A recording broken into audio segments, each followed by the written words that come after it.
Party के लोग बोल रहे हैं कि शुरुआत है अभी। देखिए, इस पे हमको कोई टिप्पा टिप्पणी नहीं करना है। लोकतंत्र में और ये सब चीज़ें चलती रहती हैं, लेकिन मूल बात ये सवाल है कि नीतीश कुमार जी मानसिक और शारीरिक रूप से थक चुके हैं, और हम इसलिए कह रहे हैं वो थक चुके हैं कि उल जुलूल जो बयान जो है वो कहा जा रहा है। अब नीतीश कुमार जी 15 साल शासन करने के बाद ये कह रहे हैं कि नौकरी देने का पैसा कहाँ से आएगा। अब उनको ये बताना चाहिए कि जो 60 घोटाले इन लोगों ने किए हैं, तो लगभग 30,000 करोड़ बिहार के बजट का पैसा है। कहाँ गया वो 30,000 करोड़ रुपए? और ये जो बात करते हैं जल जीवन हरियाली की, तो उसमें 24,000 करोड़ का बजट है। उसमें भी जो है पूरी तरीके से धांधली और भ्रष्टाचार हो रहा है। और आरटीआई से ये जानकारी मिली कि अपना चेहरा चमकाने के लिए इन्होंने विज्ञापन पे 500 करोड़ रुपए खर्च किया। तो आप समझ जाइए, जहां 24,000 करोड़ का योजना में भ्रष्टाचार हो रहा है और 60 घोटाले में 30,000 करोड़ रुपए का बंटरबाट किया गया, भ्रष्टाचार किया गया, और 500 करोड़ रुपया जो है चेहरा चमकाने के लिए किया जा रहा है, तो ये तो बड़ा हास्यास्पद बयान मुख्यमंत्री जी का है। और कहते हैं कि समुंदर बिहार में नहीं है, इस वजह से उद्योग और कारखाने नहीं लग सकते। ठीक है, लोकतंत्र में चुनाव में हार जीत चलती रहती है, लेकिन मानसिक तौर पे और शारीरिक रूप से इस प्रकार से थक चुके हैं मुख्यमंत्री।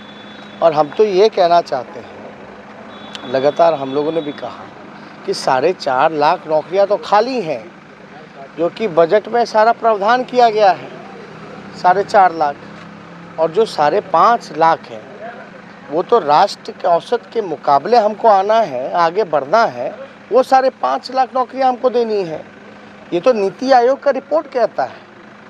यानी नीतीश कुमार क्या बिहार को पीछे ही ढकेलना चाहते हैं, आगे नहीं बढ़ाना चाहते। तो हम लोग तो इस दिशा में हम लोग काम कर रहे हैं, हमारी बात हुई है, और इच्छा शक्ति हो तो ये पूरे रूप से किया जा सकता है। तो अभी भी कह रहे हैं सभाओं में क्या अनुभव की कमी बहुत है, कैसे कर ले? देखिए, हम तो मेरा तो 5 साल का जो एक्सपीरियंस जो रहा वो तो 50 साल का हो गया। डिप्टी सीएम भी बने, हम उप मुख्यमंत्री भी बने, और नेता प्रतिपक्ष भी बने। आप देखिएगा ना, 1985 में पहली बार नीतीश कुमार जी एमएलए बन करके आए थे, और 1990 में वो केंद्र में मंत्री बन गए। कौन सा अनुभव था उनके पास? उस समय तो केवल एमएलए थे। हम तो यहाँ नेता प्रतिपक्ष भी हो लिए और डिप्टी सीएम भी हो लिए 5 सालों में। तो ये जवाब पे ज़्यादा हमको टिप्पा टिप्पणी नहीं करना, लेकिन उस 18 महीने के कार्यकाल में as a deputy chief minister वो बताएं। अगर हम में अनुभव की कमी है तो बीजेपी के लोग 20-20 हेलीकॉप्टर हमारे पीछे क्यों लगाए हुए हैं? हम तो अकेले हैं। क्यों आखिर ये लोगों की मजबूरी है कि एक साथ है? तो इसलिए ये सारी चीज़ें।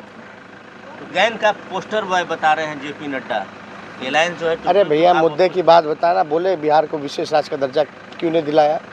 पटना यूनिवर्सिटी को सेंट्रल यूनिवर्सिटी का दर्जा नहीं दे पाए, बिहार को विशेष राज्य का दर्जा तो छोड़िए, पैकेज भी नहीं दे पाए, विशेष पैकेज भी नहीं दे पाए।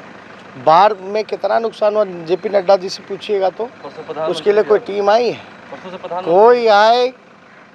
पूरी ताकत देश की इन लोगों ने चुनाव में लगाया है, लेकिन ये लड़ाई हम पहले से कह रहे हैं नीतीश कुमार और तेजस्वी यादव की नहीं है, ये बीजेपी और तेजस्वी यादव की नहीं है, बल्कि ये लड़ाई जो है सरकार वश से जनता की है, और हम जनता